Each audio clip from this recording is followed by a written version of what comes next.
Every generation has a defining moment. It's how they face it that goes down in history. Thank you, Spencer. That is terrible. Future generations look back at all the movies and the books, and they see who stood tall. They see who stood on the wrong side of history, and they see who didn't even stand at all.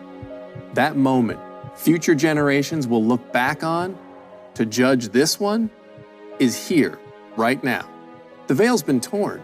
The deceptive words that have masked an unspeakable evil for decades were shattered and wiped away in just a few short, devastating videos.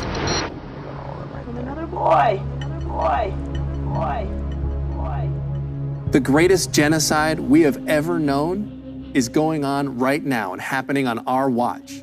More have perished in this genocide than in the Holocaust, the Armenian genocide, the Greek genocide, the Soviet famine, the Rwandan genocide, Darfur, and 30 more of the most notorious atrocities in world history combined. All of it sanctioned, made acceptable with words.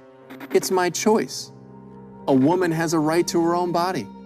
It's only tissue, embryo, a fetus. One word is conveniently left out, a word that changes everything. Human tissue, human embryo, human fetus. Even the law that prohibits the trafficking of fetal tissue doesn't just say fetal tissue, it says human fetal tissue, because the science is quite settled. It's a human being. Before you move the set, we'll make sure we have all the other two. So you feel like you have a good hold of him? There's not one documented example in the history of the entire world where a human embryo or human fetus grew into a cat or an elephant or a plant or a tree or some other inanimate object. It's a human life. And life is never a mistake.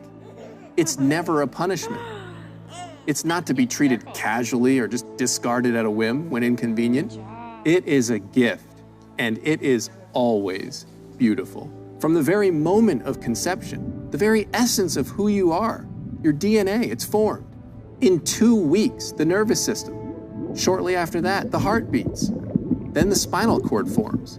By week 8, all structures are present in the human body.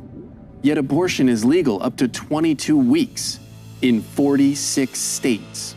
The most horrific scenes in those videos you've been seeing, the baby was only 18 weeks. Imagine how much bigger those little arms and feet and legs are at 20 weeks, 21, 24, 26. How are we letting this happen? We're out of step with the world. Our laws are on par with Russia and China. This is our moment to shed the shackles of clever wording. Our time to stop dehumanizing what every scientific fact and rational bone in our body points to as a human. It's our time to defend the defenseless, speak for those who cannot speak for themselves. It's our time to start a new conversation, to fix reason firmly in her seat and say, no, this choice is not okay. It's time we declare that we will no longer accept our taxpayer dollars going towards this butchery. And beyond that, we will no longer accept this mockery of human life. This, not income inequality, not minimum wage hikes, this is our defining moment. Future generations are watching closely. How do you want to be remembered? The choice is yours, but choose wisely, because millions of lives literally depend on it.